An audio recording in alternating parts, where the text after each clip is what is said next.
DeepSeek AI বর্তমানে কিন্তু নতুন এআই চলে এসেছে, সেটা হচ্ছে ডিপসিক এআই। এবং অনেকেই বলছে যে চ্যাটজিপিটি চাকরি খেয়ে নিয়েছে ডিপসিক এআই।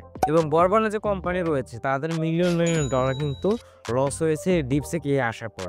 চীনা কোম্পানি এটি তৈরি করেছে। তো আমরা আজকে দেখব কিভাবে ডিপসিক এআইটি ব্যবহার করতে হয় এবং কিভাবে রেজিস্ট্রেশন করবেন বা আপনি এখানে কিভাবে একটা অ্যাকাউন্ট খুলবেন।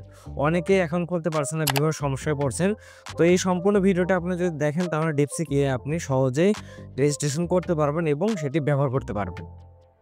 তো প্রথমে আপনারা কি করবেন, প্লে স্টোর চলে যাবেন, এখানে ডিপসিক লিখে আপনারা সার্চ দেবেন। দেওয়ার পরে আপনারা এখানে প্লে স্টোরে এটা পেয়ে যাবেন। এই অ্যাপসটি আপনারা এখান থেকে ইনস্টল করে নেবেন। তো আমার ইনস্টল করা আছে। তো এরপরে আপনারা ওপেনে ক্লিক করবেন। তো আসার পর উপরে দেখতে পাচ্ছেন এখানে সাইন আপ একটা অপশন পাবেন, এখানে ক্লিক করবেন। দেখুন এরপর রয়েছে ইমেল অ্যাড্রেস। তো আপনার এখান থেকে একটা ইমেল অ্যাড্রেস দিয়ে নেবেন, ইমেল অথবা জিমেল যেটা হোক আপনি এটা দিয়ে নেবেন।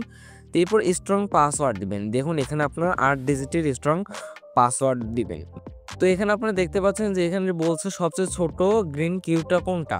তো এখানে আপনারা এটা সিলেক্ট করবেন, এরপর সাকসেস হয়ে যাবে। সাকসেস হয়ে যাওয়ার পর এখানে সেন্ড কোডে ক্লিক করবেন। এরপর আপনারা ইমেলে চলে আসবেন। তো আপনার ইমেলে আসার পরে এই কোডটি এখান থেকে কপি করে নিয়ে যেয়ে এখানে আপনারা পেস্ট করে দিবেন। দেওয়ার পরে রেজিস্টার করলে এখানে আপনার অ্যাকাউন্টটি ক্রিয়েট হয়ে গেল। সম্পূর্ণ ভিডিওটি দেখার জন্য অসংখ্য ধন্যবাদ আপনাকে। দেখা হবে পরবর্তী কোনো ভিডিওতে। সে পর্যন্ত সবাই ভালো থাকবেন। আল্লাহ হাফেজ।